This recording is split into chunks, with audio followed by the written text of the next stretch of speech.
Hello and welcome to another Holmquist and Gardner Insight. My name is Imants Holmquist. And I'm Diane, Cenidoza.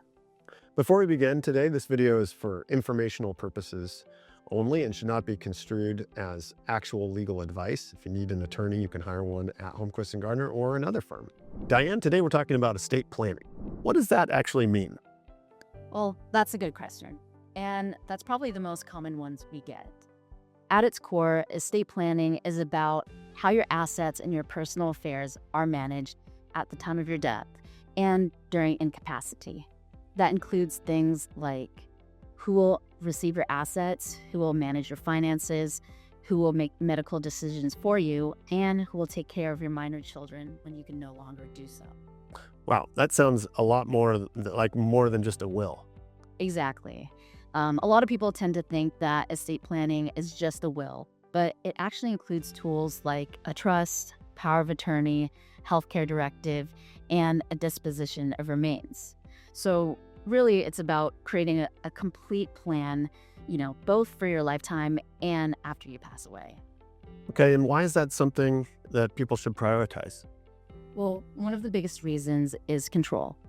With an estate plan, you get to decide who gets what, who's in charge, and how everything is being handled. And without an estate plan, everything is left to the court. Wow. Yeah, that's definitely something that we've seen over the years here where there's not a plan in place and things just get a little crazy. What does that look like for families? Well, for families, that can create a lot of stress. Without clear instructions, your loved ones are left trying to figure things out at an already difficult time. That can lead to delays, costs, and sometimes even disputes. Wow, that makes sense. And it sounds to me like you're obviously, by doing an estate plan, taking a lot of pressure off your family during that difficult time. You mentioned incapacity earlier. What should people know about that? Well, that's one of the most important and most overlooked parts of estate planning. Everyone should have a power of attorney. Your power of attorney allows someone you trust to step in and help manage your affairs and your finances when you can no longer do so. Without that document, your family may have to petition the court for either a guardianship or conservatorship to help you out. And that process, can be time-consuming, expensive, and stressful for your loved ones.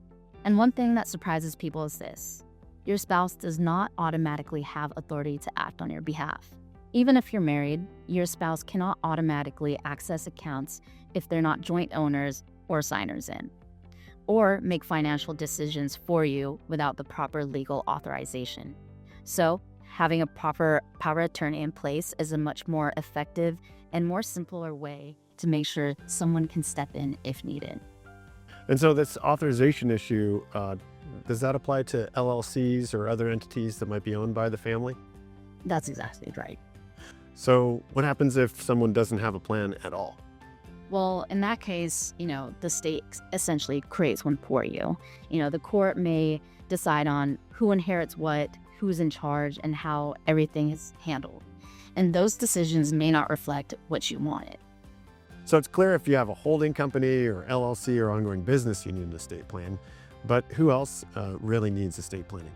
Honestly, almost everyone. If you have a home, if you have children, or if you just want to have a say in things, you should have a plan in place. It's not about how much you have, it's about making sure that your wishes are clear, documented, and will be given full force and effect. And making things easier during a difficult time. Exactly. Well, thank you, Diane. We hope you've enjoyed this quick insight and found it helpful. If you have any further questions about estate planning, we're here to help. Go ahead and reach out.